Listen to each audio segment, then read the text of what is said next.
d'élimination, je vais appeler une période de semblant. Nous sommes dans un monde où tout le monde fait semblant, où tout le monde vit dans les apparats. Et donc toi, tu vas te laisser convaincre par ce que tu vois de loin, ce que tu vois sur les réseaux, alors que ce que tu vois n'est pas la vérité. Alors que ce que tu vois n'est pas la vraie vie. Tu verras quelqu'un en train de poster tous les jours qu'il est heureux avec sa famille, avec sa femme, alors qu'en réalité, ils sont même en processus de divorce. Donc c'est pour seulement te dire que la joie que tu peux voir chez le païen, tu ne dois pas te laisser tromper par ça. Merci beaucoup, j'ai aimé cet amen-là. J'ai senti de la conscience dans ton amen. Tu ne dois pas te laisser tromper par des faux semblants que tu vois sur les réseaux, par les photos que vous voyez sur les réseaux. La joie que Dieu peut donner à un enfant de Dieu n'est pas comparable à la joie qu'un païen aura.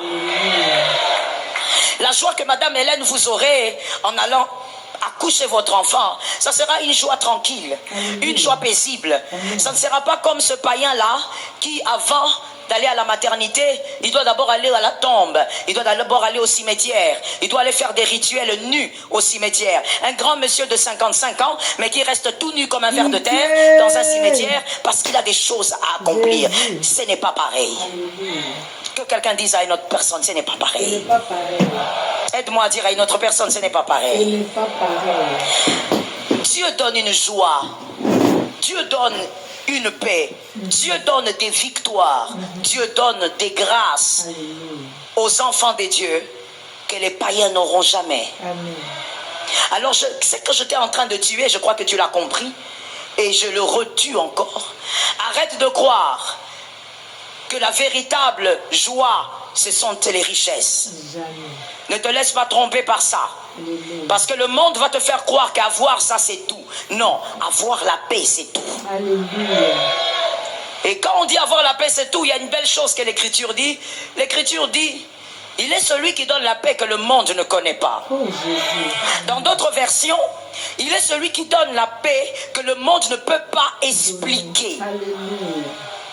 Et donc, il y a des paix, des fois, que nous, les élus, nous avons, qu'un païen ne peut pas comprendre.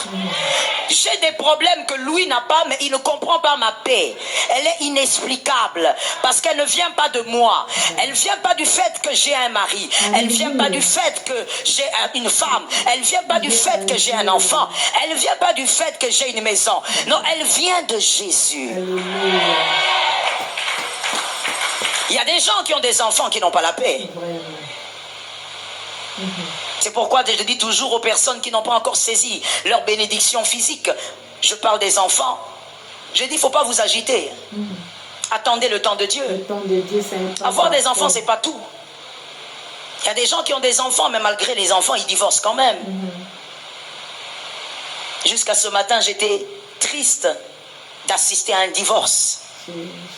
Mais c'est comme ça la vie des fois. Il y a des choses qui dépassent les pasteurs. Ça dépasse l'entendement des hommes. Avoir un mari, c'est pas tout. Avoir une femme, ce n'est pas tout. J'ai entendu plus la main des hommes. Quand j'ai dit avoir l'homme, ce n'est pas tout, je n'ai pas entendu les femmes donner un amen. Non, il ne faut pas donner un amen parce que je l'ai demandé.